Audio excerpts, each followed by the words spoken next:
All right, joining me now is the only person I wanted to talk about this subject with. Akhil Reed Amar is a Sterling professor of law and political science at Yale University, where he teaches constitutional law. His work has been cited by Supreme Court justices in more than 45 cases. He's won awards for his work from the American Bar Association and from the Federalist Society. He's the author of many books, including his most recent, The Words That Made Us, America's Constitutional Conversation. He has a podcast called America's Constitution.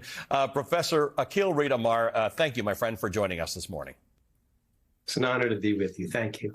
Let me ask you about our current system. There are a lot of voters who live in swing states who feel that their vote isn't really counted in the system that we've got. One argument in favor of a national popular vote is that it actually might have people feel more engaged. It might increase voter turnout. Is that something we should be thinking about as an argument about why to do this? It is. My friend, Jamie Raskin, and I send him and his family my very best wishes. And we've been friends forever, put it very strongly. We pick governors in every single state.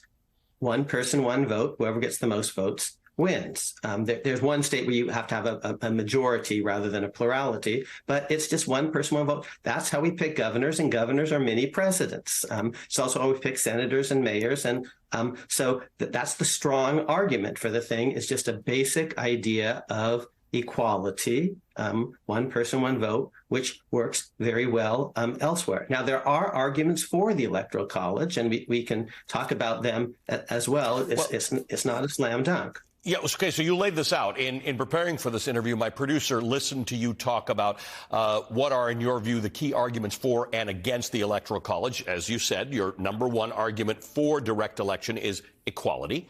The main arguments in favor of keeping the Electoral College are, as you put it, inertia and federalism. Can you give me a sense of what you mean by that? Yes. Inertia is just, pointy heads like me. We come up with good ideas. We think that they're going to be perfect, but they're always unintended consequences, sometimes unforeseen consequences. You change the rules, you change the game, and you say, well, what are the unintended, unforeseen consequences? Gee, if I only knew. But if you change the rules, it's possible that you'll end up with a worse system. Now, one good counter is, well, but states do it pretty well for governors. So the answer for why we should have the Electoral College is going to have to somehow be some sort of version of federalism. Well, the presidential election is different than the governor's election. States are different than the federal government in certain ways. That's the federalism argument. Here's one way to put it in just one word: Trump.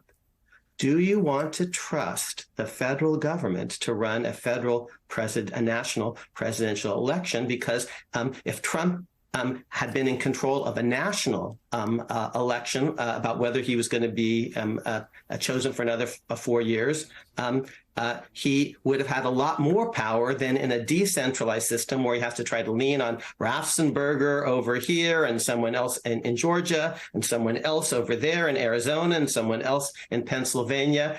Now, why isn't that a problem for governors? Because governors actually don't have all executive power within states. They tend to have independently elected attorneys general, independently elected secretaries of state or election officials, whereas in the federal government, the president actually can fire the attorney general at will. So it's a slightly different system. So those are the best arguments, for and against as I see them. So after the 2000 election, when Bush won the presidency despite losing the popular vote, you and your brother theorized that there was a way to effectively abolish the Electoral College and achieve a popular vote system without a constitutional amendment, because that's really hard. This is known as the National Popular Vote Interstate Compact. Now, you've acknowledged the idea that there are some problems with this, including the lack of a national standard for election rules. Explain that a bit. Sure. And a big shout out to my kid brother, Vic Amar, and to one other person who at the same time was originating these ideas. His name is Robert Bennett. He was the dean of Northwestern Law School at the time. So the three of us kind of came up with this idea. But here are some possible problems. If the big idea is equality, uniformity, everyone's vote should count equally, well, within a state, that's a little bit easier to achieve. But nationally, again, this is a federalism point.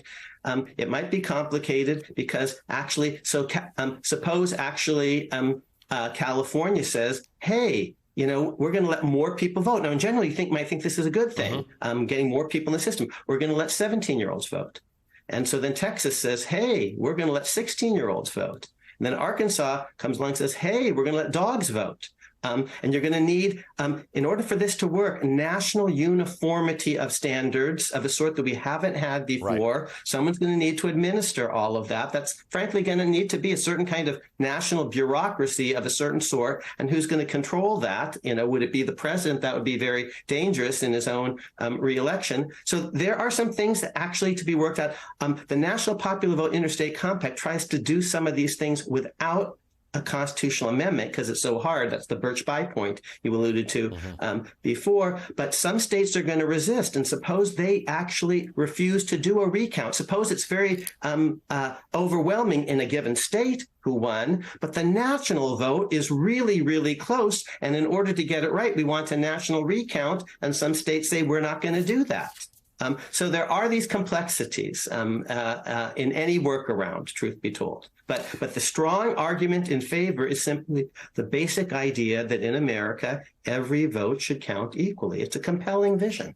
It is a compelling vision, and I appreciate the work that you and your brother and others have been doing on this and thinking about all this time. Akhil, great to see you again, and thank you for spending time with us. Akhil Reed Amar is the Sterling Professor of Law and Political Science at Yale University. He's the author of The Words That Made Us, America's Constitutional Conversations, and among other titles that he's written.